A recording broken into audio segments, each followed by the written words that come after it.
Okay, so today is Sunday, November 13th, 2022. My name is Lindsay Gary, and I'm interviewing Miss Arleen Lawson for the Commemoration and Contextualization Initiative. We're at the Cristo Rey Preparatory College School in Houston. So thank you, Miss Lawson, for agreeing to this interview. This interview is being recorded, and the unedited copy will be housed at the Briscoe Center for American History. Please note that if there is anything you do not wish to discuss, I will honor your wishes.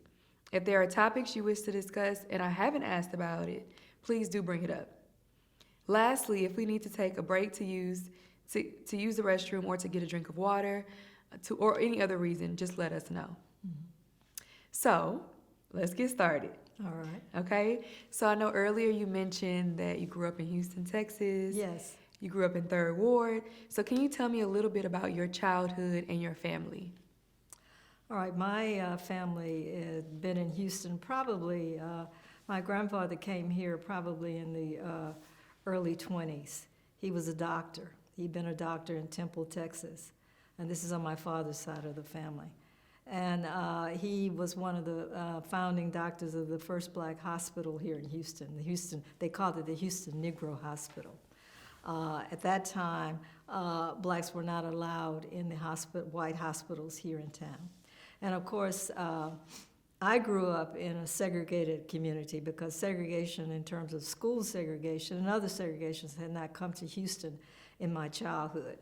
So, I know about white-only signs. I know about places we were not allowed to go. I know there were water fountains that we could not drink from.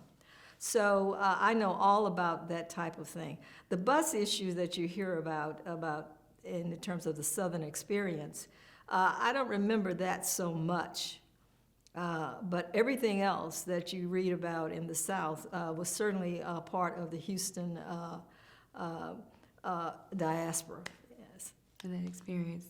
Thank you for that. And you mentioned your grandfather was one of the earlier founders of the Houston Negro Hospital, which is in 3rd Ward. Yes. What was his name? Dr. James Lawson. Dr. James Lawson. That's why your name sounds familiar. Okay, wow. So any stories growing up that you would like to share that impacted your life? I know you mentioned segregation being a major part of it. What about your experiences at the black-only schools that you went to, for example? Well, I had very good teachers, and you have to remember at that time, because of segregation, some of the best teachers in the city that were African American were at these schools. So I had a very good education growing up. We even, in middle school, I was taught Latin, which is very unusual, and other kinds of things that certainly helped me in terms of my career and my life, to be able to be around those teachers who were focused on your development and making sure that you could be an excellent student wherever you went. That's phenomenal. I wish I would have taken Latin. So what middle school did you go to? I know we know I went your to Ryan. Ryan. Okay, tell us a little bit more about Ryan and the other schools. Ryan, interestingly enough, was the former Jack Yates High School. And my mother had graduated from Yates. So being in 3rd Ward, you certainly were expected to go, but they had built a new Yates in 3rd Ward. So Ryan was the middle school that I went to. And it was like any typical middle school in Houston in that sense. So, you made a lot of friends in the 7th, 8th, 9th grade. And then at that time, the curriculum in Houston, someone decided in HISD that they wanted 6th graders to be in middle school. So this was one of the first experiments with 6th grade being in middle school. So I went to Ryan in the 6th grade and stayed there until the 9th grade, and then went to Jack Yates High School. So back then, Jack Yates was 10 through 12? Yes. Okay. Interesting. And so how did your family feel about education? I'm assuming very important. Well, you have to remember that generation, my grandparents and my parents, education was the key to everything. If you remember, slaves were denied education, and in fact were punished if they were taught to read. And so in order for us to be successful, we were taught that we had to be educated, and higher education was something certainly that we were expected to pursue. And was that common in your community or more so with your family? I think it was common in our community that education was important. Now, that's not to say that everybody went off and got a college degree, but it was important that education was something, particularly with my family and other families that I knew. Awesome. And then what, can you tell me a little bit more about your ancestors? So you mentioned your grandfather. Do you know much about the people who came before him? Were they from Texas? Well, I do know that my grandfather's father, I know more about my dad's side of the family because they've done more research, came out of a plantation in Georgia. And that my great-great-grandmother was a cook in that plantation, and she was raped by her master, and therefore my ancestors came from that lineage. And when he was born, his white sisters brought him to Texas, and that's how we got to Texas. The white sisters moved to Texas, and they brought him with them to Texas. Wow. And was he freed at that point? No, he was not freed at that point, but then later on he was freed, yes. Wow.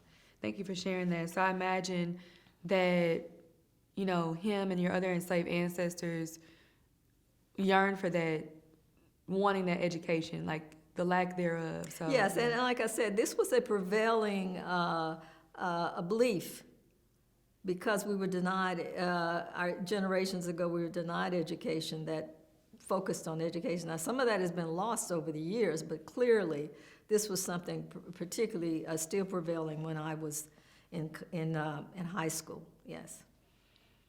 Wow, thank you for sharing that. So I know you mentioned that you had a good experience in education. So can you tell me which high school and elementary you went to? I know we talked about it before. I went to Blackshear Elementary here in 3rd Ward, and then went on to Ryan, and then from Ryan went to Yates. Yes. And who were some of your favorite teachers or some of your favorite stories? Well, when you're in high school, there are a lot of stories, but I would just say that I had a very good support system. We had teachers who were interested in our well-being, who were interested in our being successful. So there were a number of teachers there who focused on that. And so I had a very good experience in the high school. So it was segregated, let me be very clear, it was very segregated. And of course, we did not have the resources that the white schools had. And in fact, my only experience is interesting. When I was probably a senior in high school, for some reason, somebody got a notion that we needed to be tutored by white Rice University students on something. And of course, they sent us over there to be tutored, and we were smarter than the students who were from Rice. These were white students from Rice. So it was an interesting time. People get these notions in their head, I guess, about what they felt they needed to do for our community and that kind of thing. So it was a very interesting experience, yes. That is interesting to think that just because we're at a black school, we're not getting what we need. Well, not only not getting what we need, but that we needed it. You see, that's more the issue, not that you're getting what you need, which was true in some ways because we didn't have the resources, but that you needed tutoring. They needed to help us. Definitely feels like that with what they call a white savior kind of complex. Exactly. And then what were some of those resources you mentioned that you didn't have access to? Well, we had a library, but it was not fully equipped library. Now, at that time, technology was not around, so you didn't have the sophisticated equipment that you see here and in other places. But we did not have any of that. We did not have always there was repairs in our schools were not as quick to happen as they were in white schools. So those kinds of things that you see when you have, quote, separate, but I'm putting this in quotations, separate but equal, are things that clearly were things that we had to put up with, yeah.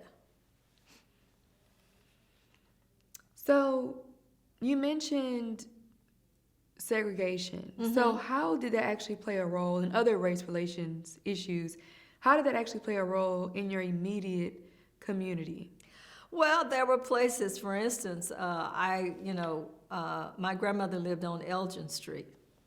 And down the street was a school that, by this time I was in middle school, and I'll tell you one experience, and Jones Elementary was right a couple of blocks down the street from her. And I think it's a language school now. It's a magnet language school. But she could go to that school, but there was a park across the street from there that she could not enter. The black students could not play in that park. And I've forgotten the name of the park, but it's probably... Baldwin? Yeah, it must be. And we could not play in that park. Now, Emancipation Park was a block away on the other side, and of course that was the park where we could play. So that's segregation in Houston. And it's just, I mean, I grew up right off Elgin. Okay. So when you said that, I'm like, I know exactly what you're talking about. It is a language school. My mom went to J. Will Jones. Okay, well then, Yes.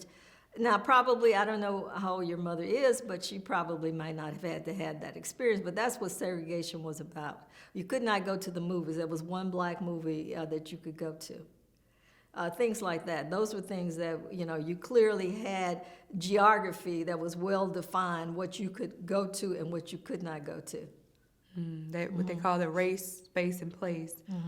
Now, what was the role of emancipation? Was Dowling? Yes. Was Dowling then Emancipation now? Dowling was a business street. There were a lot of black businesses on Dowling Street that I can remember. There was a clothing store. There was a photography studio.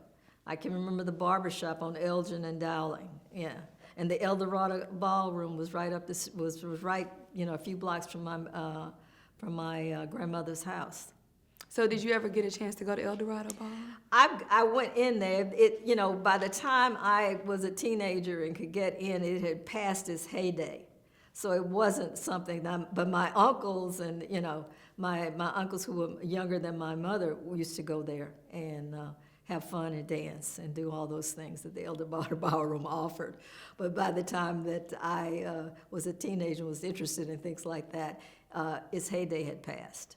And I think they're preserving it now, it's my understanding. Yes, Project Warehouses. I used to work for Project Warehouses. They got a very big grant to renovate the entire building. So I think they're going to open it maybe next year. Oh, wonderful. I mean, it's millions of dollars. So I'm happy. Yeah, that's well, let me good. not misspeak. I think it's millions of dollars. But yeah, I went to El Dorado, obviously, when I was growing up, so it was not what it used to be, obviously. But I'm glad that they're like bringing it back. Oh, well, good. Yes.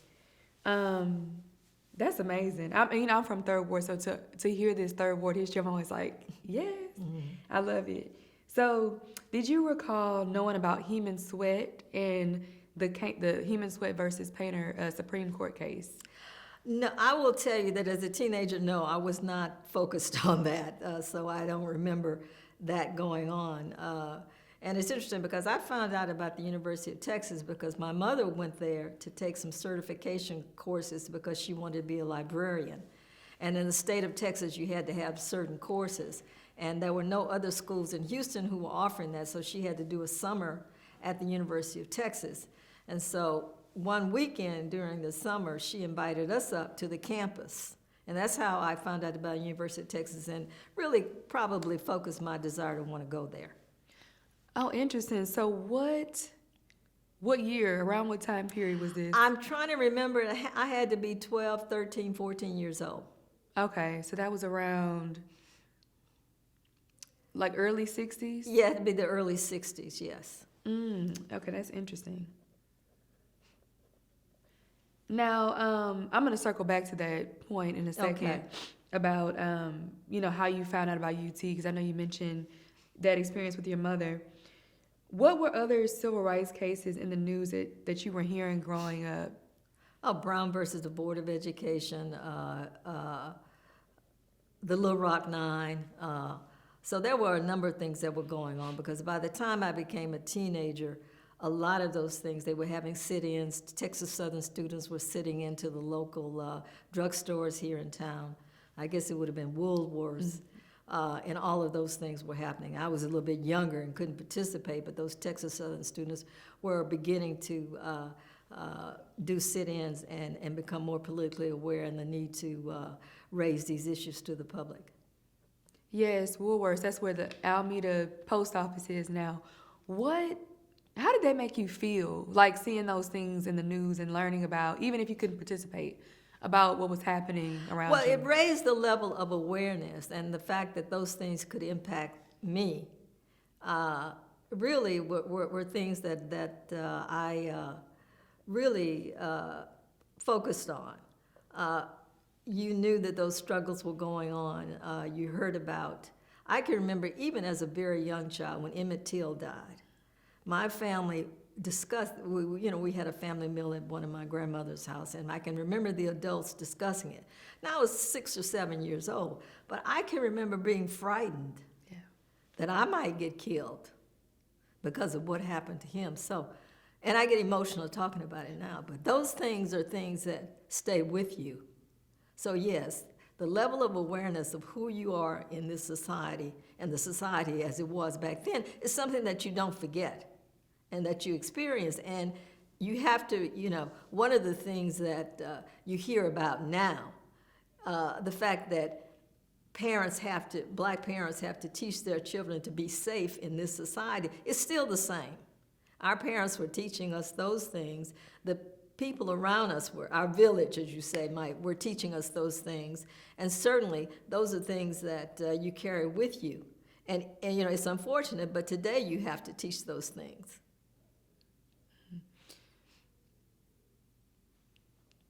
That's a lot, and I see that it makes me emotional. So I can only imagine to be a child and to be seeing these things and experiencing these things. It makes me feel terrible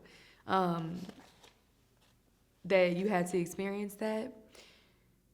How do you think that impacted your trajectory in life?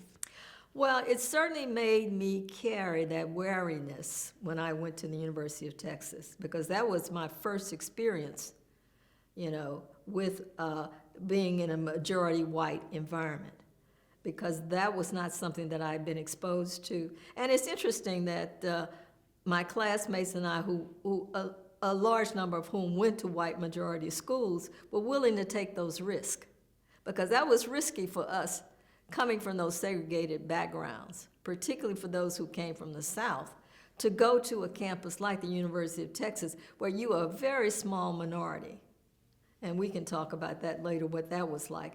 But those are things that there was awareness that you came to the school with. So there wasn't that openness and immediate trust that you were in an environment that was going to be supportive, that you were going to be in an environment that was going to assist your development. Those were things that you realized, or you were prepared, and our parents were prepared. We might have to do that on our own, because you could not count on the white majority to treat us equally and fairly in our experiences there. Mm. Thank you for sharing that information. And I want to circle back to what you mentioned about your family and the fact that you all would have family meetings, and this was like this proactive and like reactive kind of calling for your family. Like, okay, we see what's happening in the media, we see what's happening around us in our environment. Let me prepare my children to go out into this world. What other things did they say? What were their opinions on the things that were happening beyond the safety measures that they wanted you all to take? Well, I'm trying to think back, and I think for the most part, there was an awareness that these things existed, and that our children had to be prepared. We had to be prepared to face and deal with those things. That this was something that we were going to be inevitably confronted with. It wasn't a matter of, you might be able to avoid those things like racism and that kind of thing, because it was very, very evident and very open. And so you had to prepare. Now, you see some of that shift going back today, where people are much more, or some whites are much more aggressive about showing their racism than others. And so you have to be prepared for that, It's naive for anyone to think that if you are African American, that you might not encounter some racism. I don't care how much money you have. I don't care where you live. These things are still prevalent in the United States by some communities, and our children have to be prepared for those things. Yes, absolutely. What would you say about kind of like your microcosm, your community? Do you feel like that was kind of a protective layer you had to where you didn't have to deal with this regularly until you left UT? Or was it something you dealt with like when you left your community, go out into the city, you know? Well, it was, you grow up with that and you don't know anything else. So you are, you have a cocoon of community that you're involved in and that you stay in.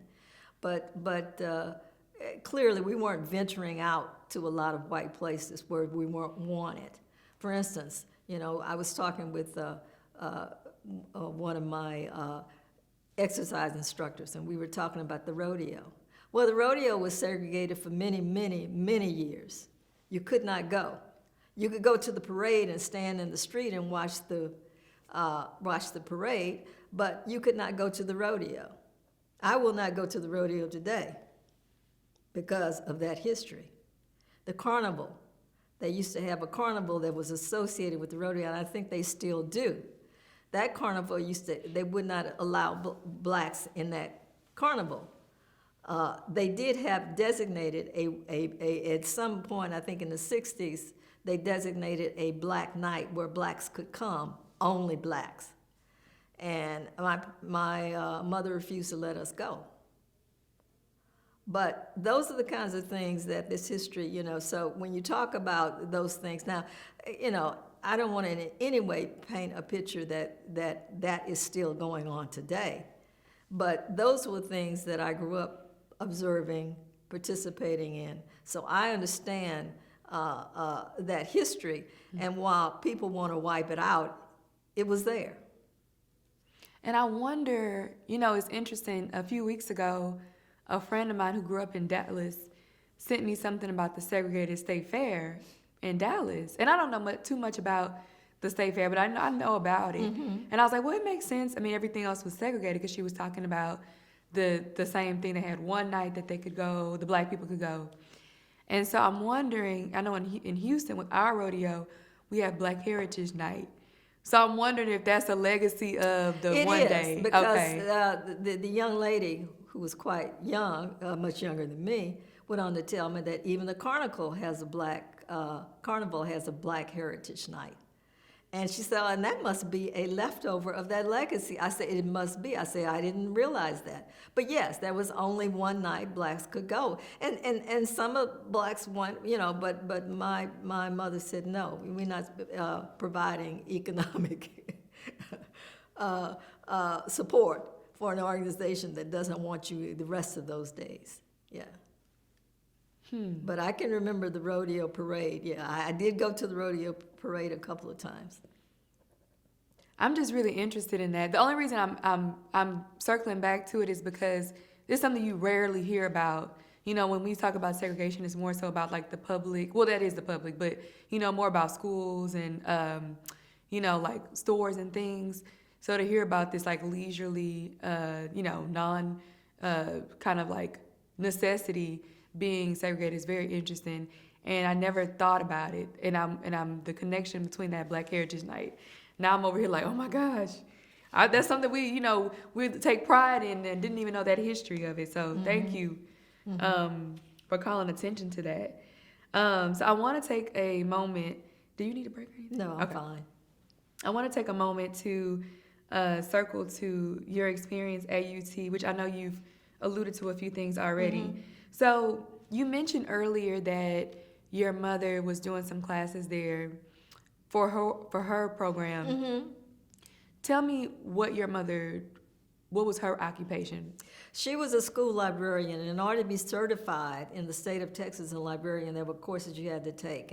And I guess the schools in Texas were limited in who could offer these courses.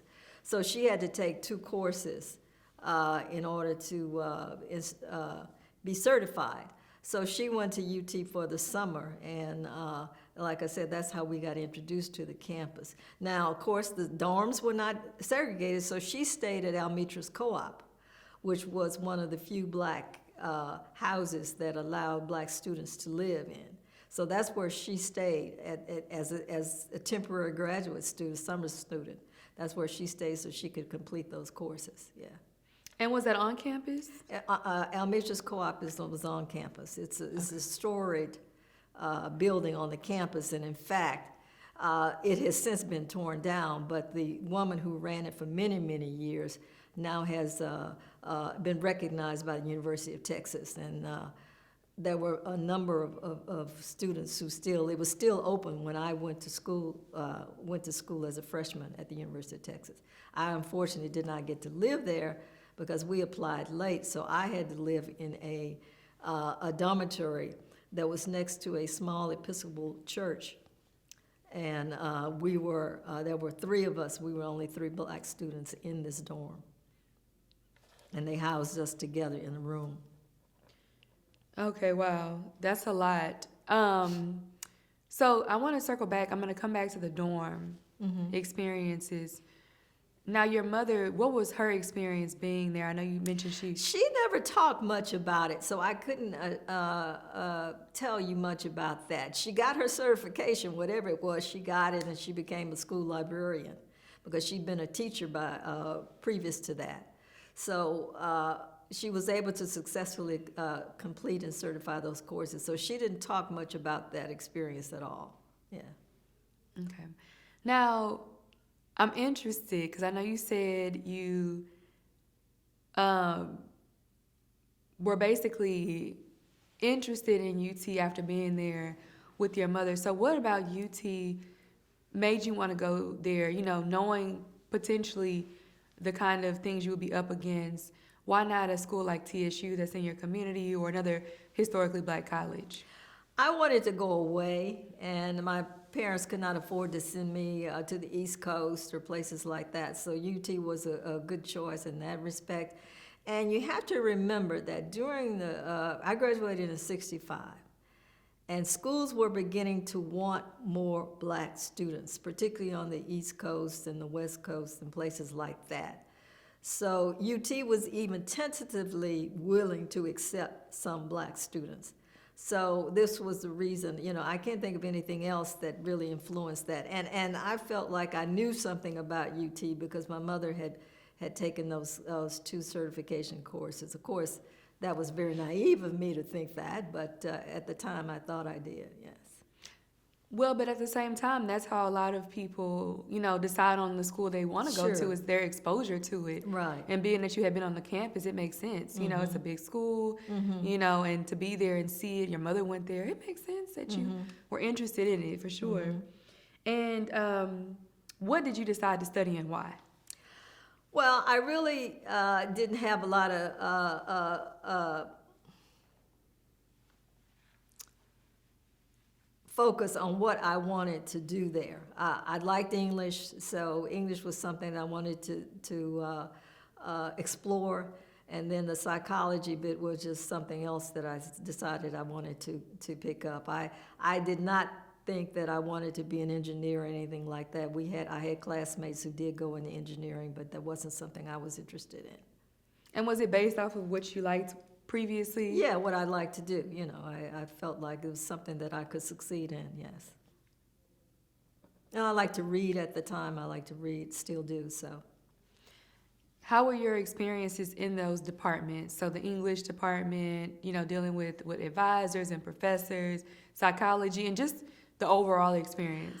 It was an interesting experience. You have to remember that when I went to school in the '60s, we were just beginning the protest movement across the globe for students. So we got involved with that kind of protesting and marching. And when we came to UT, it was very quick that we discovered that there was a lot there that needed to be changed. And we did our best to change it. Now, were we successful? Probably on a large scale, no.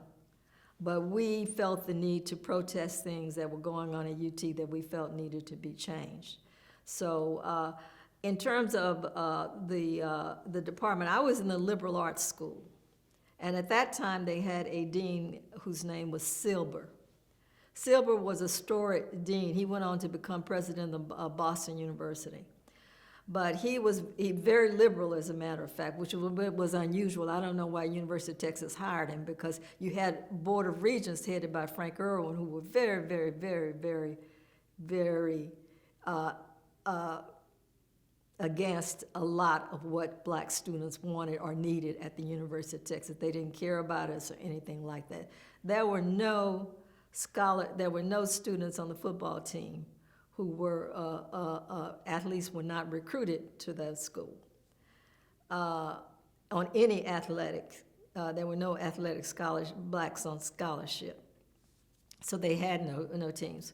When we went to, at that time, the University of Texas gave free football tickets to all the students. And so you could go to games free. And during the time I was there, we won a national championship. But those things were not something that we were included in. We protested that, marched in front of Darrell Royal, who was a storied coach at that time, office. And to get students on scholarship, we picketed his office. And a group of students, I was not one of them, met with him.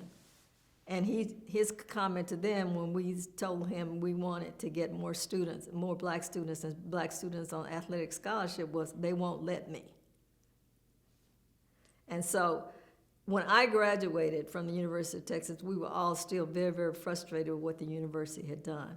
But the liberal arts school, now don't get me wrong, in the liberal arts school, they also had a professor who believed in eugenics, which is the study of race and the superiority of the white race. That man was a full tenured professor at the University of Texas when I was there. So you can imagine you're a black student walking around and there is a full tenured professor who believes that blacks are inferior, that all races other than white are inferior. So that was the contrast of the campus atmosphere that you were in. And I would have to say that a lot of those professors in the liberal arts school were supportive of what we were doing. And it was a different time. You had a dichotomy of campus in terms of what curriculum you were in. I'm sure there were other people who have totally different experiences when it came to that. I want to pause real quick with this I AC. don't know, because it's blowing right on you. Yeah, It's not, and I'm like, I'm not gonna make can you it. get it off? Okay, wow. Oof, 'cause I just felt the runny nose. Let me get some water. Okay, this is wonderful. So let's take a quick break. Thank you. No, of course. Yeah.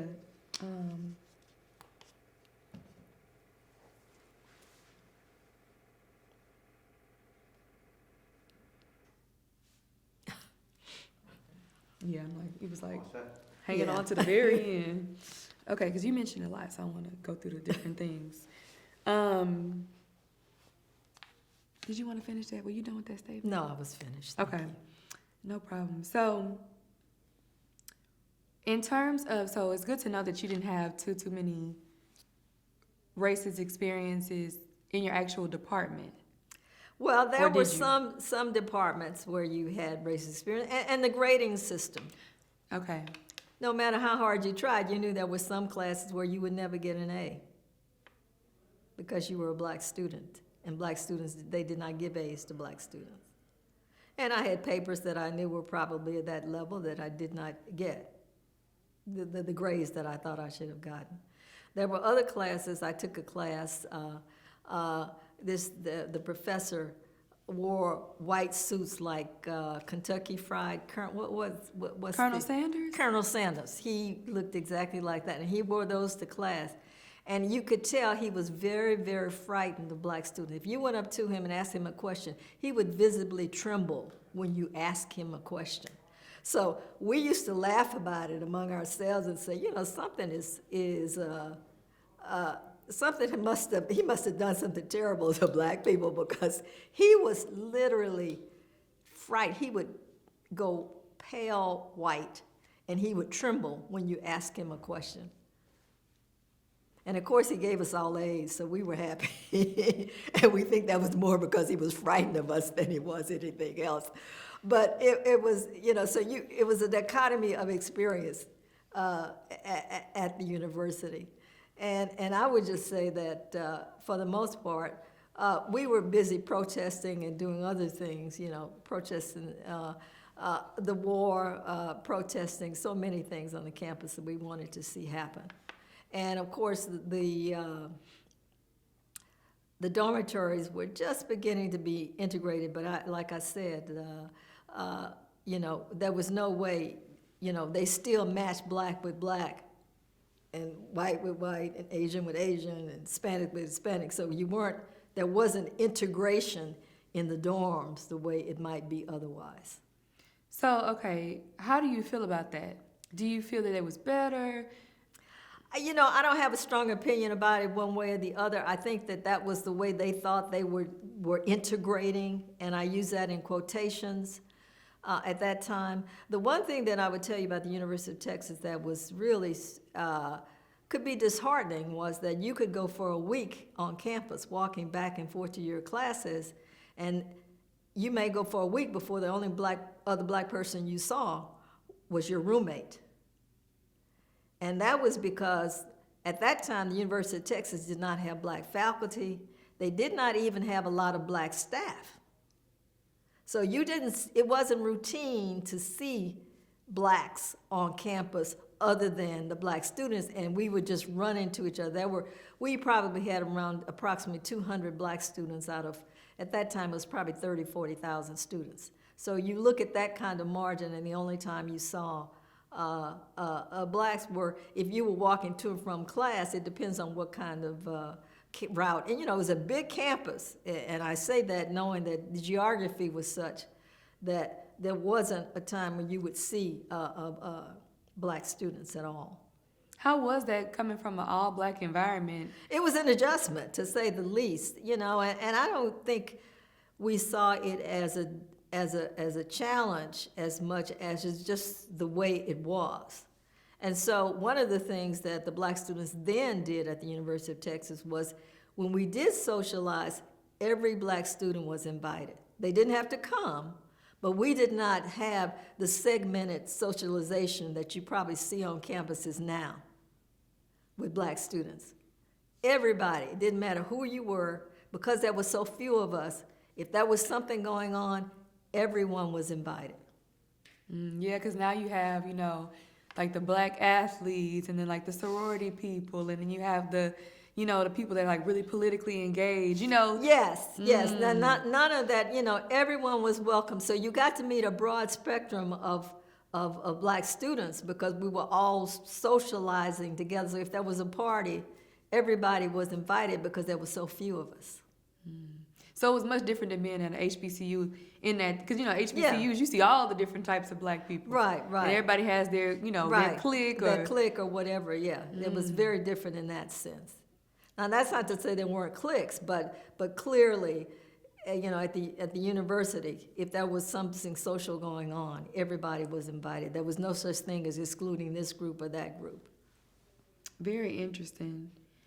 And I know you talked about grading. I was interested in the curriculum. So especially being in psychology, what kind of things were you all learning? Were there any things that stood out to you that may have been different than had you been in another school? There wasn't much of that. The university has always tried to be progressive in terms of what their curriculum looked like because they wanted to be competitive on a national basis. So you didn't have that type of, that's why someone like Silber could get in as Dean of Liberal Arts, because he was certainly had an East Coast background. So it wasn't as if, things were different because it was the University of Texas. That was the one thing that did it. Now, the one thing I would tell you is that we used to always see the Frank Irwins of the world who were part of the Regents as a stumbling block to getting things done at the university. And so,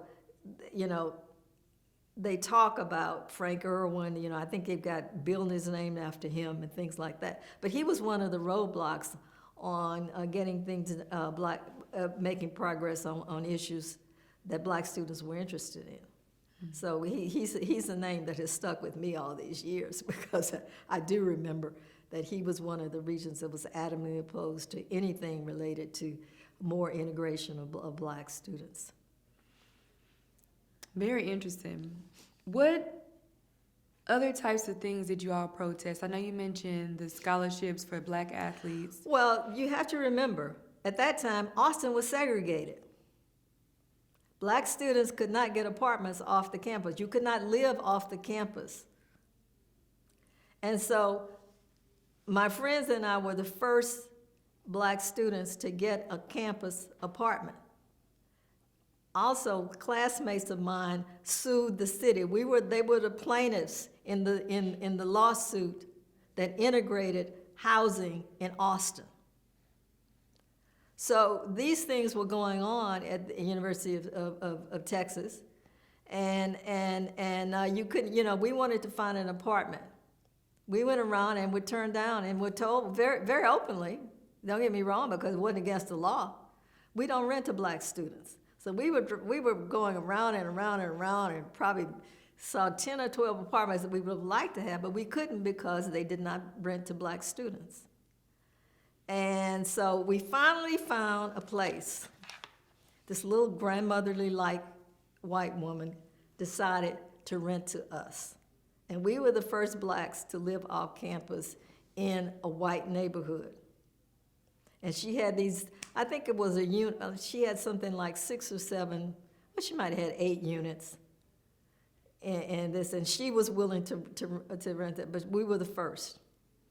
And what was that experience like, being the first and living there? Well, it did, the people who lived there were cool. We did not have a problem with them, and there was no problem with her. As long as we paid our rent on time, everything was fine. But you have to remember that Austin was segregated. You could not get an apartment in Austin during that period.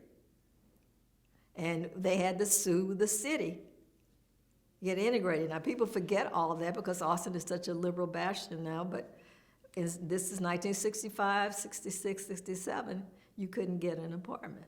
And it's still Texas. I think people have to remember, even with those liberal hotspots, it's still Texas. And it's still the South. What, I was gonna ask you something about the housing.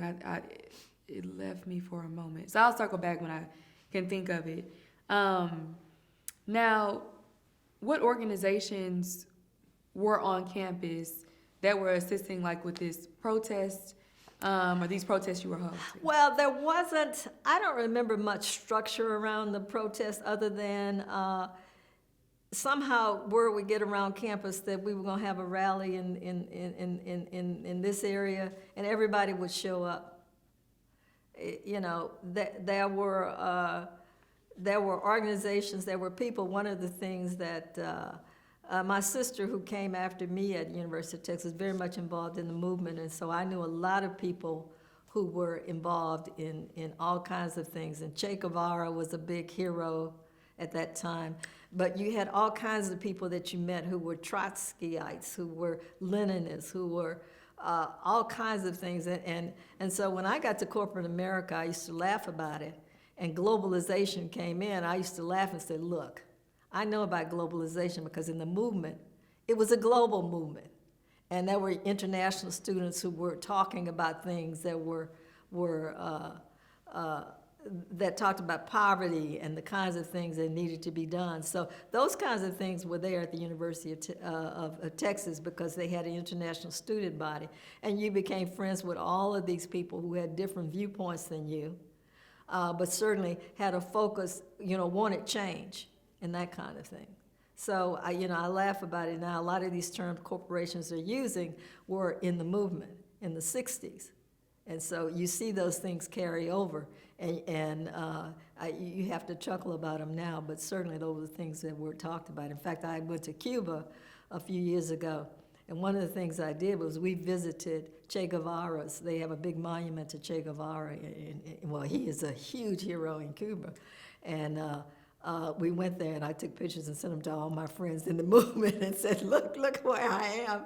I am in a monument to Che Guevara because he was such a big hero to all of us at that time, yeah. So interesting. I know I've been to Cuba once. I think that was 2015 or something, and I remember seeing that. And I'm curious to know where were these international students coming from? Well, they were from all over. You had them from South America, you had them from Europe, you had them from all over. I could not tell you, because it certainly wasn't something I paid attention to, what the international student population was at the University of Texas then. But there were a number of students who felt enlightened enough to want to protest movements, and like I said, they had a global perspective. And so when you sat down and talked with them or interacted with them, you were discussing things that were on a global basis, not what happened at the University of Texas campus. And that kind of perspective stayed with me, and stayed, I'm sure, with everybody who was involved with that, because it wasn't so much about what was happening in Austin on campus, on the drag. It was more about what was happening globally and the need for change. That's the beauty of college, because you get to meet so many different types of people with different opinions. And like I was actually telling one of the young ladies that goes here that's helping, I'm like, that's like the most transformative experience, one of the most transformative experience in my life. So I'm just like, it makes me think about everything that I experienced there myself. And I'm curious too to know about, you mentioned the international students. Were there any that were coming from Africa or predominantly black countries? I know you mentioned South America. There were not many African students at that time. I don't know why, and I'm not sure. I can't even think of one. Now, and don't get me wrong, because during the 60s, a lot of African Americans began to embrace Africa. And so there was a lot of music from Africa that was being integrated into the campus and things like that. But I cannot recall one African student, yeah. I was curious because I'm thinking about all the revolutions that are happening simultaneously, throughout the continent. And I was wondering if I'm sure you all were privy to what was happening. So Sure. I'm sure that probably played some kind of, maybe a role directly or indirectly with what was going on the campus. I mean, it's a big transformation happening globally at that time. Right. I wanted to ask, in terms of the black students you mentioned about, give or take about 200, I know you're not giving the exact number just based off of what you remember. Do you know where most of them were coming from? Are they coming from Texas? Most were from Texas. So I met a lot of people from smaller towns. Houston was a big city. I had a roommate from Dallas. But there were a lot of small towns that I knew about, had heard about, but didn't know anyone from that came to the University of Texas. Yeah. Okay. Yeah. And I want to go back to your degrees. So I know you studied English and you studied psychology. Did you end up using these things, Well, after? you do Okay. in a lot of ways. English, obviously, because in the corporate world at that time, you had to know you had to write well. And certainly English was something that I used. But, any liberal arts, I'm sure even today, any liberal arts student will tell you can use this education anywhere. And they are right, Certainly because it was a broad education for me. I was able to use it and have a successful corporate career, because I did have a successful corporate career. Yes.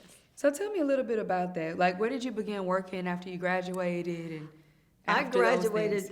I graduated in '69 and then took a job as the Texas Employment Commission. And the reason I did that is because I wasn't even aware, and this is how the university did not support us. I was not even aware they had a placement office at the University of Texas. They did not make that routinely known to black students. So we didn't even know you could go there and get help finding jobs. We didn't know that companies came on campus to interview students for jobs. That was not something that we were exposed to. So when I came home, I was able to get a job with the Texas Employment Commission. I stayed there for a short period of time and began a career in human resources that lasted for about, I'd say about 10, 15, 20 years. Went from there and worked at Baylor College of Medicine when Michael DeBakey was the head of was president of Baylor, and learned a lot about medical research. I was in the human resources area, but you can't be at some place like that and not understand and see what's going on in medical research. From there, my first job in industry was with Dow Chemical. And I went down there, and quite honestly, I have to tell you that at that time, I didn't think much about that degree from University of Texas. In fact, when I left there, I was so frustrated and angry with this campus that I did not even participate in my commencement. And so when I went to Dow Chemical, they began to make a big deal because I had this degree from University of Texas, and I said to them, oh, so that's what this is about. Because then, you have to understand in the oil and gas industry, for the most part, people either went to Texas A&M for petroleum engineering or University of Texas. So those are the predominant schools at that time. Now, I would be remiss because I have no idea what it's like now. But back then, that was a big deal. So they began to make a big deal about this UT degree. I said, oh, it's finally useful, that I have this degree from the university. Because as far as they were concerned, that was a connection. And I found that quite interesting because I had never thought about it that way and didn't even try to exploit that. Because like I said, as far as I was concerned, I was finished with University of Texas. And I did not go back to the campus for many, many, many years.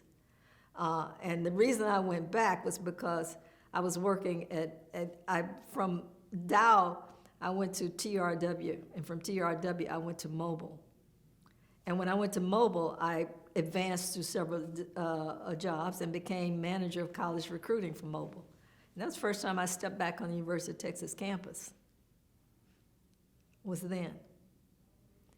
So I will tell you, though, that as I progressed in the petrochemical industry and wound up in the oil business, the University of Texas degree had a lot of cachet. I was not an engineer, but I was a graduate of the University of Texas because a large majority of the managers were either from A&M or from the University of Texas. So that degree became very useful. And it was ironic in a lot of ways because I did not have the best of experiences at UT. But from a standpoint of my career, it's certainly, I cannot in any way diminish that really helped having that degree from the University of Texas. Life comes full circle. Yes, it does. The fact that you started off immediately after you graduated as basically like helping to recruit people. Right. And then you end up back on the campus, years later doing something similar. Yes, and it was interesting, and I enjoyed college recruiting. University of Texas was not the only school I went to because I had people working for me by that time. I was in management. And so that was something that I enjoyed doing because it's a lot of fun working with young people. So it was fun to be on campus and to get involved at that level. And then after I managed college recruiting, I finally went into the corporate foundation work. And so I was doing that, and then Mobil merged with Exxon, and then I became executive director of the ExxonMobil Foundation. And it was a great job. It was a global foundation. We had a $200 million budget. And so it was a fun job, travel all over the world, did many things, met a lot of interesting people. So it was a kind of job that certainly I would be the first to say if I didn't have that University of Texas degree, I might not have gotten. So it is something that, interestingly enough, after not liking the university when I graduated, to come full circle to the point where it helped me in my corporate career was very, very ironic. Full circle, that's all I can say. But you deserve the things that came, especially given what you went through and all the work you put in as a student. Now you mentioned you were so angry you didn't even, participate in commencement. What made you the angriest? I think the fact that after 4 years, not much progress had been made. Most of us were very frustrated. And there were a lot of people, I'm not the only one, who were very frustrated with the university because just as something as simple as getting black athletes on campus. You know, we weren't that big in athletics, but we understood the need to have that on campus. And the fact that you could go to, there wasn't any sense of going to any of the athletic events because there were no blacks. Don't get me wrong, we had one student who, we had a walk-on in the football, who was a young man who graduated 2 years behind me from Yates. In fact, he may have been the first walk-on a football player. But he didn't play first team. In fact, I doubt very seriously he even played at all.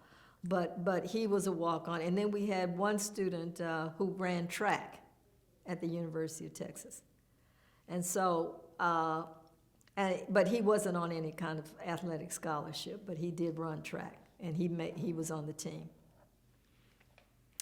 So as I'm listening, I think there's some people in generations after you, that came after you at UT, would say that you paved the way for them. So even if you didn't personally get to experience the things you were fighting for, do you feel like it paid off in the end? Well, I think it did, in the sense that we raised the level of awareness. The school, one of the things that, and I'll tell you a personal story, my uncle was the football coach at a black high school in Baytown called Carver High. And he had some very fine athletes. And this is a family story. He called Darrell Royal because he wanted to, Gene Washington, he wanted to get Gene to go to University of Texas on a scholarship because his family couldn't afford to go anywhere. And he refused. He refused him. And he went on to Michigan. He played for Minnesota Vikings and went into corporate industry and retired after that. But the point is that we kept the level of awareness high. Now, probably, I think it was, I'm not sure, 72 or 73. Well, it might have been earlier than that. They began to finally recruit black athletes to the school. But that probably, I'm not sure how much of that would have happened if we had not been protesting in front of Darrell Royal's office during that period, because we picketed Darrell Royal's office. And let me just say that he didn't ignore us. He did grant a meeting, but no progress was made at that time. But Jerry Levias was recruited by SMU, and SMU became an overnight sensation. And that's when I think the athletic groups and the Alumni Association, who have a lot of influence on athletics at the University of Texas and other schools, Texas is not the only one, began to see that they needed to get some of those, and they recruited the first black athlete, black football player, a couple years after I graduated. So it's the kind of thing that you see. But you want more progress. And then let me be very clear. We were young people. Young people always want things to happen fast. I'm not sure if our pace would have included that, but these were basic things. These were things that we were asking were not unreasonable to ask. They began to fully integrate the dorms by that time, too. Now, don't get me wrong, there were clubs that would pick the token black for some of the more prestigious clubs at the University of Texas and that kind of thing. So those things were going on then. But it was still a very segregated class. We were not, I was not physically harassed at the University of Texas. But that's not to say other students weren't,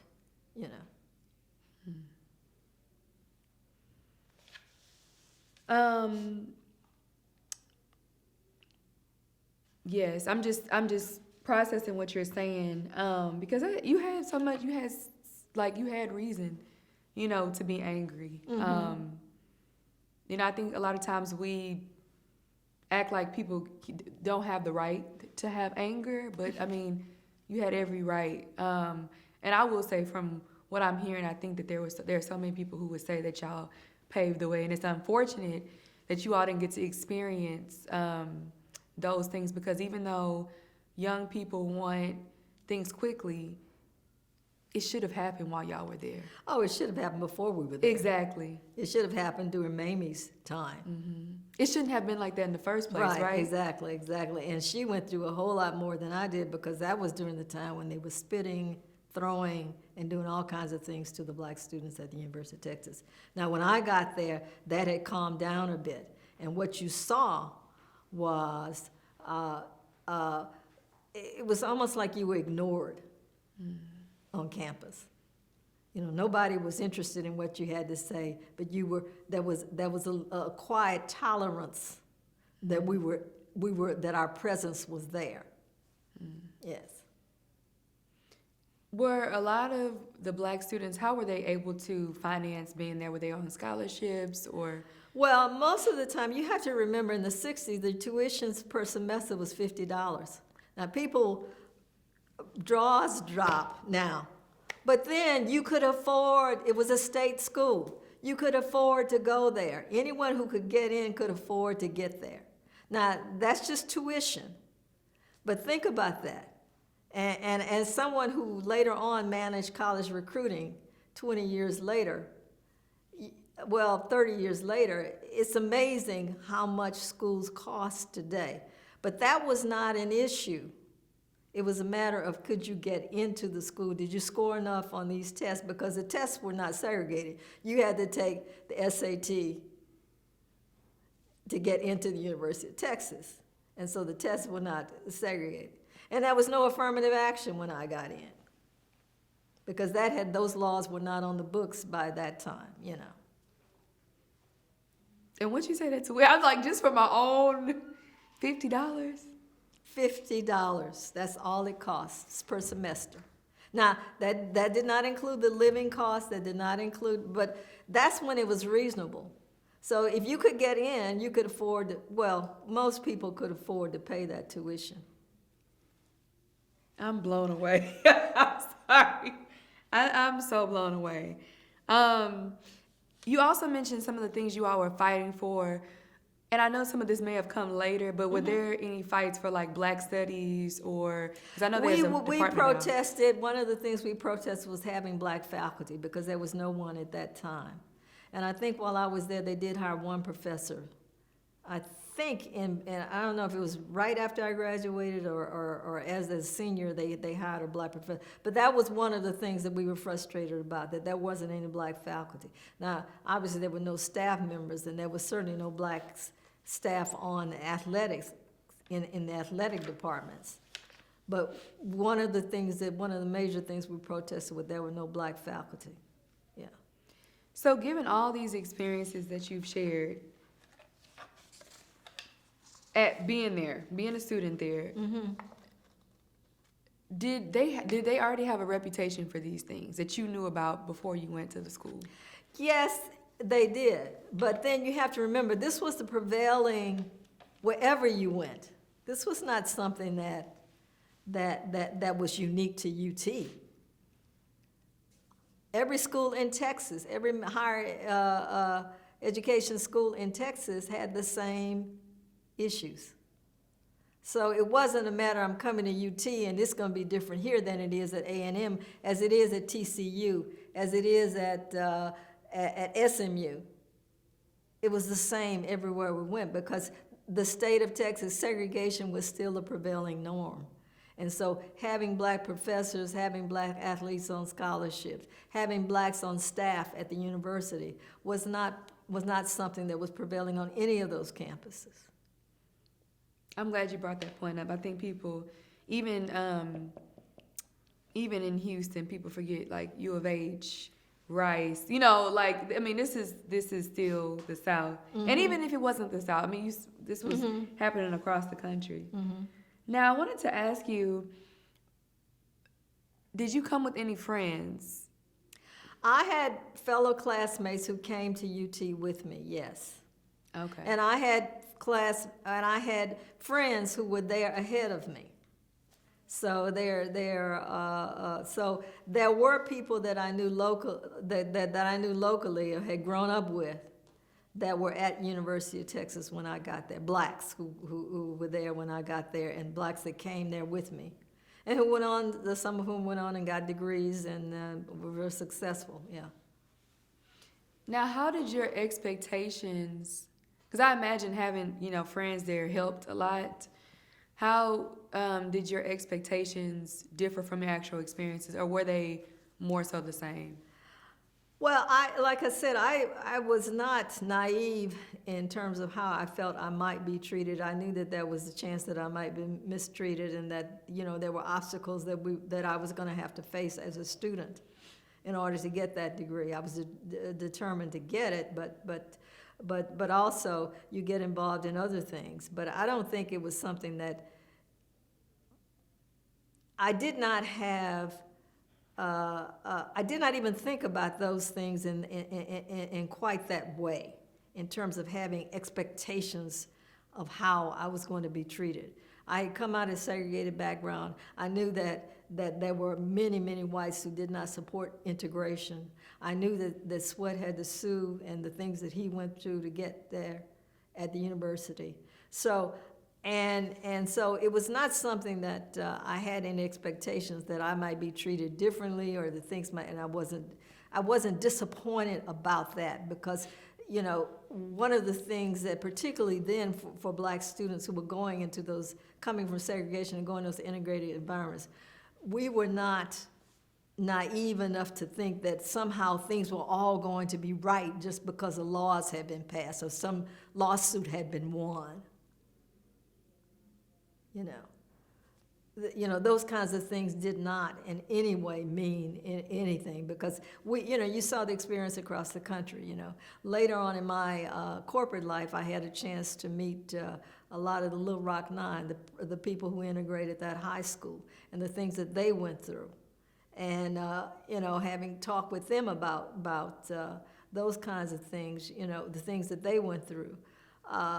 And they were a little bit ahead of me. They were probably 3 or 4 years ahead of me. But, you don't have it's going to be tough.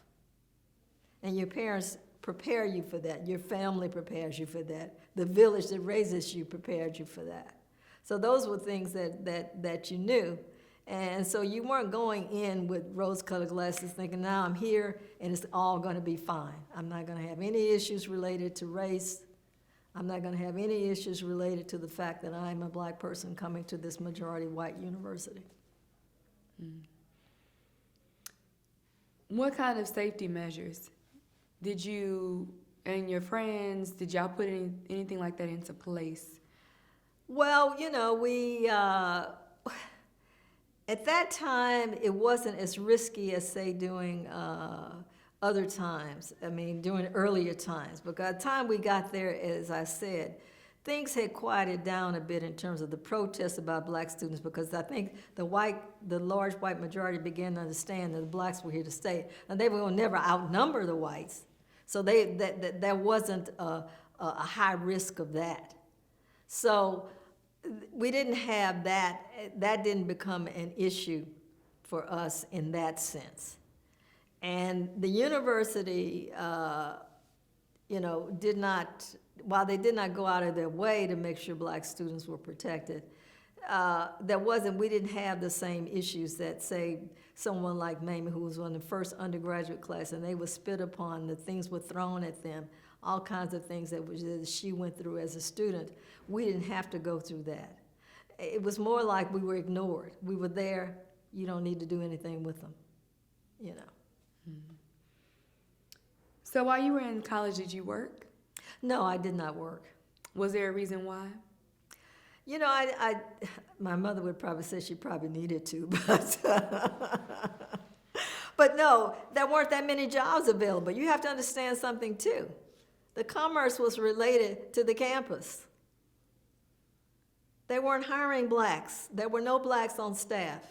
I couldn't even get a job in the drag in the store if I wanted to. They didn't hire blacks.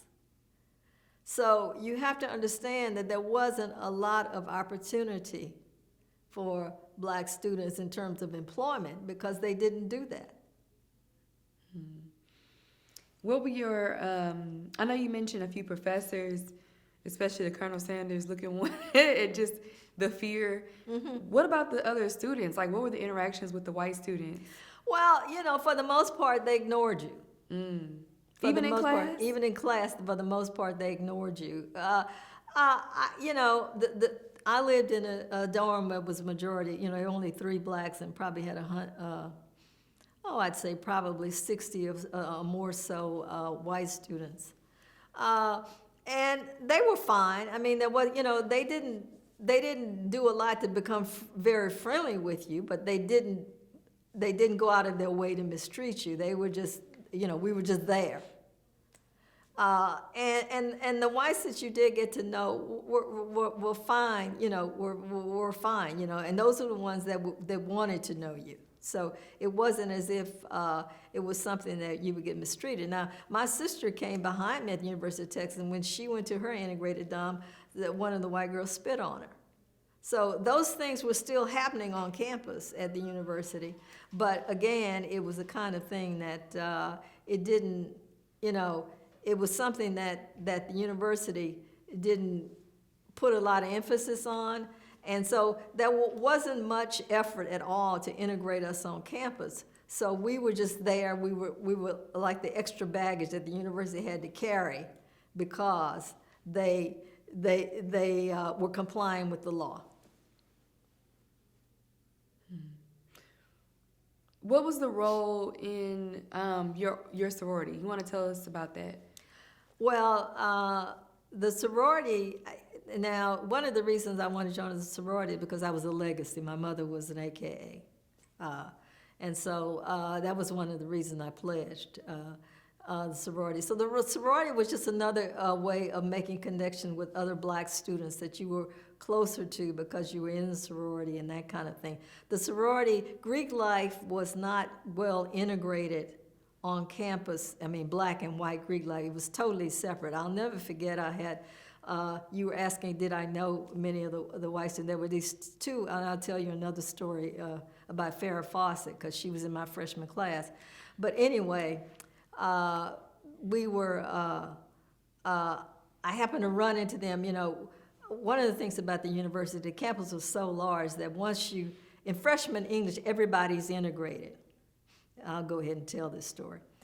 Everybody's integrated. So at that time, they decided to have one mass freshman lecture on one day. So they had about 200 students in this lecture hall. And then you would separate out for the other classes for that week. So the other 2 classes were small classes, like regular classroom classes, and graduate students taught those.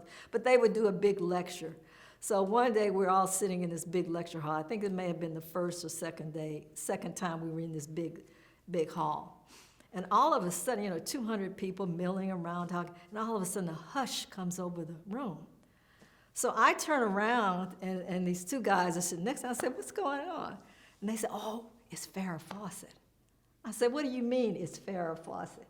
They wanted to explain to me that she was this freshman that had a date every 3 times a day because lunch, breakfast, and then people were taking her out, and that they were pointing her out to me, and they said that was the reason everybody was so excited, because she was the it girl on campus and that kind of thing. Well, these 2 guys who had explained that to me, I would see occasionally on campus, these 2 white guys, I would see occasionally, and we would stop and chat and became rather friendly.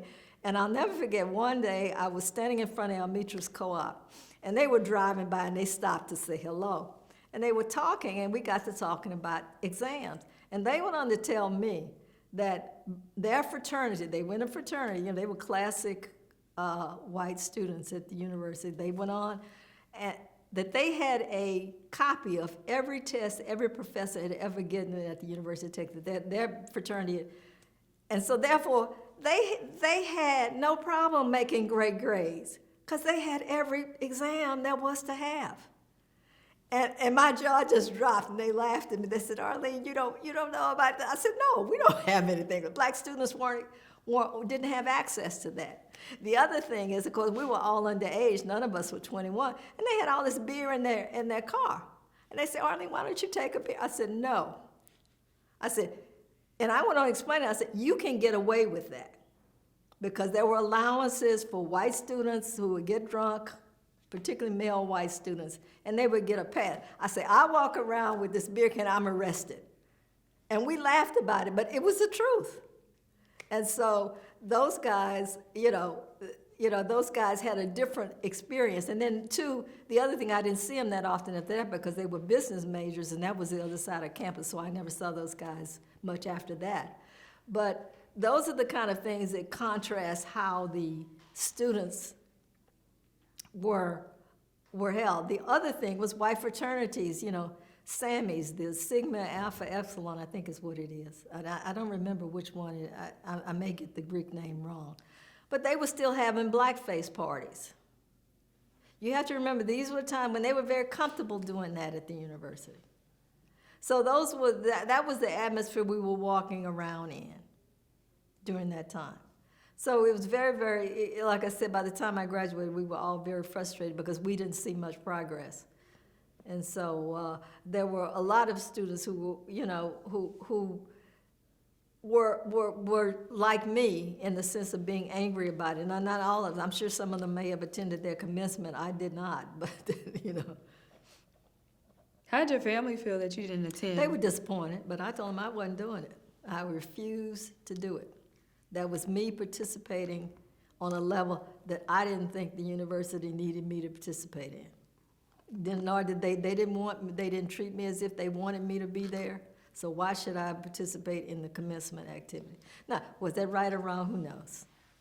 But at that time, so my diploma was mailed to me. My mother had it framed, but it was mailed to me, but I did not participate in commencement.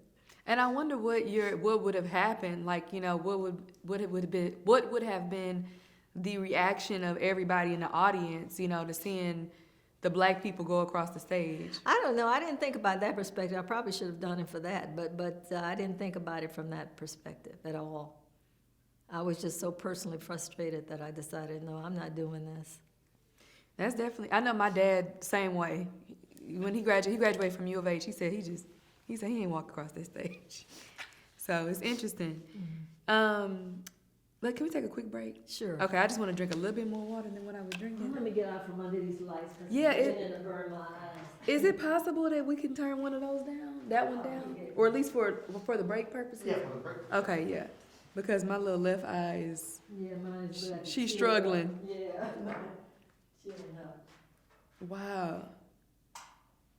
And I got that photosensitivity from COVID, being on the computer so much. I was like, I need some glasses. Those blue light glasses. Yeah. We're almost done though. What time is it? It's a lot, I know.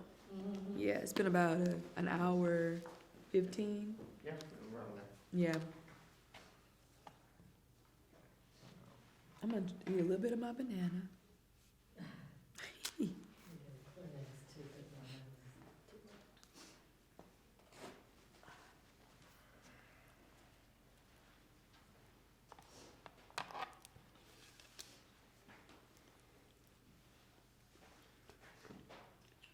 I'll be right back. Sure. No, we're ready. No, I'm kidding.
You thinking about something? No, I'm thinking this is a Catholic school. Yes. Priests and these young girls, so Uh, I bet they have to watch that now. I think is that the priest of the church or the school? I don't know who that is. I was just looking at that picture and it made me think about that because they probably do have priests. Might have Jesuit priests who were teachers. I don't know. I think they do. Because it's a Jesuit school, so I think. Yeah, it's a Jesuit school, so they're gonna have male. Yeah. Mm-hmm. I know. I feel like I'm thinking about a different school. That's the school called Mount Carmel. This is on Mount Carmel Street. Yeah. Mm-hmm. And I have to think about it. My cousin, I think, went to Mount Carmel. Oh, really? She went to one of them. Mm. I think it was Mount Carmel, the one downtown. Is that Incarnate? What's Incarnate, wherever Incarnate she Word? went, I think it might have been Incarnate Word. She went somewhere. Okay. Yeah. That was, again, that was being, they were beginning more black students at that point, yeah. Yeah, I went to St. Mary's, and so did my mom. Mm-hmm. And I know that she was a part of the people who helped integrate. Hey, helped integrate Just try to stay away from the St. Mary's. Y'all need any more water? No, I have a full. I'm trying not to drink too much. I have to keep going to the bathroom. All right, you all ready?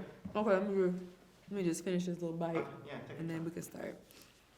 But yeah, she went to St. Mary's, and I know she remembers when it was, you know, before it was integrated. Mm-hmm. How I used to sit in the back of the church. Oh, yeah, I'm sure. Mhm. And now it's a black church, and the school too was like that. Mm-hmm.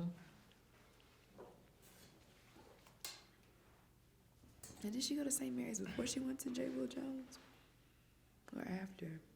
Must have been after, because J. Will Jones was at elementary school. Right, but St. Mary's was an elementary. Oh, it was? Okay. But I don't know which order she went, because I know she went to. So maybe I don't know. All right, lights coming on. Okay. Ooh, Okay. that's strong lights. And also she did go to Ryan as well. Mm-hmm. You told So me I that. gotta ask her about that. Now I'm like, I gotta interview my mama, get some of these details. Okay, so we'll start off, let's see. Okay, so you mentioned earlier information about Austin in general. You know, it was a segregated city, you know, in a segregated state. What about your relationship with the wider black community in the city of Austin? They were fairly welcoming. We had a couple of black local students who were high school graduates in local high schools, and they were at the University of Texas. Some of them lived at home, some of them lived on campus. But so they were fairly integrated. And East Austin was somewhere we went to quite a bit. If you wanted black music or whatever, that's where you went. You know, East Austin had it. East Austin is somewhat more integrated now than it was back then, but it was basically a black community, and there were churches, there were everything that you wanted over there, black doctors, that kind of thing. So university had not encroached on that territory then. I think now probably there's much more, they're more grabbing more land in that area. You know, East Austin has become more fashionable than it was then, yes. So is the university near East Austin? Yeah, well, it's close enough. It's very close now. And like I said, I'm sure a lot of that has changed, you know. As a matter of fact, I took one education course the whole time I was at UT, and one of the courses, it was educational psychology. And one of the things you had to do, which made me realize I didn't want to be a teacher, was to tutor these students. And they sent us to a very poor Hispanic elementary school. And this is where we tutored these young kids. And the nuns, and this was run by nuns. I'm sure the school has since been torn down and they've dispersed. But I'll never forget that I was having difficulty with these two students. Now, don't get me wrong, they were just bad little boys. And I didn't know how to control them. That was probably a part of my fault, other than that. But one of the things I did was I kept saying to my professor back at UT, I said, every time I teach them something, when I come back the next week, they haven't retained it. And I was asking her, was I doing something wrong or whatever? And she said, oh, we'll get them tested. Well, it turns out that they were dyslexic, but at that time, those terms were not there. But the nuns were just so appreciative because this was the first opportunity they had to get that kind of sophisticated screening for their students. And all because I was just complaining about the fact that I wasn't doing the job I thought I should be doing with them, and they were just so happy that I was able to do that for them. But, you know, I think the university has done a very good job now of reaching out to some of those types of situations and doing more to be more integrated in the education system and locally than they were back then. Because this was a poor Catholic, you know, it was in East Austin, it was poor Catholic, mainly Hispanic kids, yes. Were there other, and this is bringing me back to before, when you brought up the Hispanic population, were there other Hispanic people like on campus that you were interacting with? Yes, there were. But they did not have to sue the university to get in. And back then, previous to that, all Hispanics in Texas had driver's licenses that said they were white. So they did not have anywhere near the perspective that we did. And they did not go through what we did.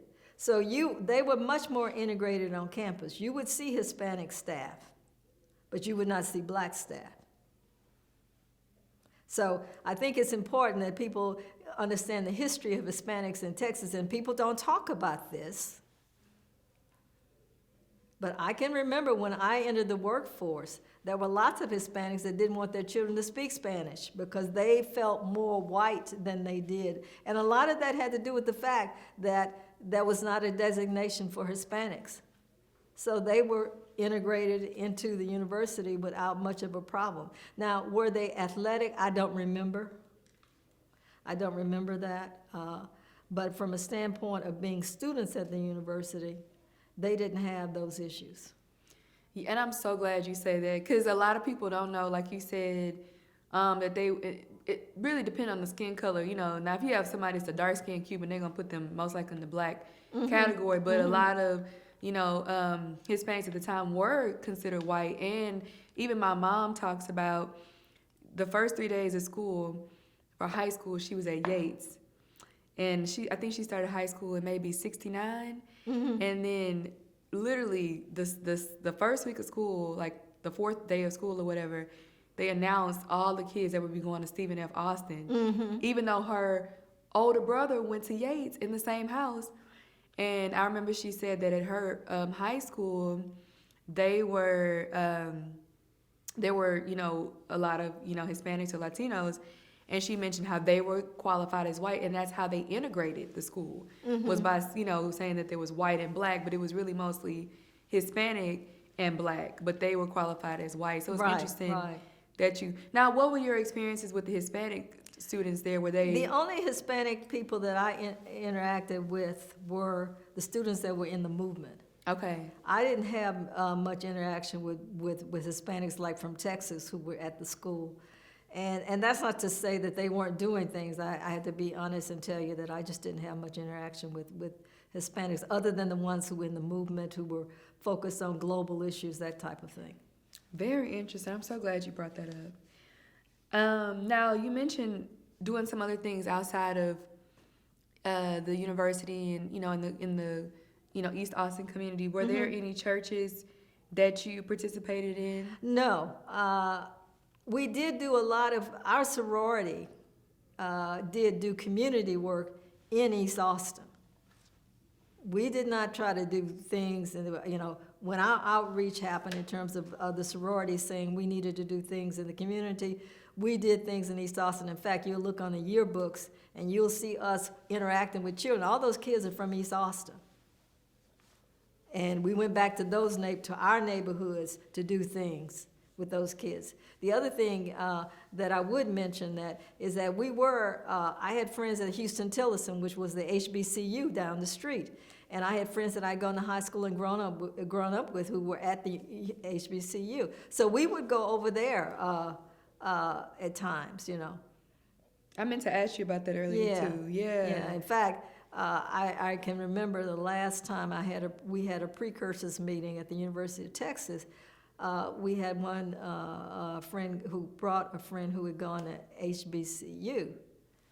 And she'd gone to Houston Tillotson. And she said one of the reasons they began to protest their conditions, living conditions at Houston Tillotson, was because they saw us protesting at the University of Texas. And that we inspired those students at Houston Tillotson to ask for better dorms, better food, better things, and they began to protest and picket and do things because they saw what we were doing at the University of Texas. Wow. That's amazing, the ripple effect. And what kind of community work did y'all do besides the tutoring I know you mentioned? We did community activities like particularly with the young kids, outreach, tutoring, community things. One of the things that happened was inspired by the Black Panther movement, my sister and another friend of hers, Larry Jackson, started the free breakfast program. That was begun as a model after what was happening in the Black Panther Party in their communities, and they started a free breakfast program for the black students, black elementary school students in Austin. That's beautiful. And those were UT students who did that. See, and it's so good that you mentioned Black Panthers because they don't get all the credit that they deserve for the impact that's still in the public school system today. I wanted to ask you, we're actually wrapping up, but I wanted to ask you if you wanted to highlight, we talked about a few of your many accomplishments. So do you want to talk a little bit more about those things for the record? I wouldn't say a lot about it other than I had a very successful corporate career. Like I said, I retired as executive director and had a $200 million budget. And all of those things probably could not have happened had I not had experiences at UT. And I don't mean just the academic experience, I mean the fact that we were protesting in the movement, had a more global perspective, because you have to remember, back in those days, people didn't think about their community being global. People thought about, here, I live on this street, and I go to this school, this is my community. But one of the things that the UT experience did for me, and didn't have anything to do with the academic part of UT, was to expand my sense of who I was as a citizen, not only of America, the United States, but of the world. And that we have to have some responsibility for not only what's happening here, but what's happening around the globe.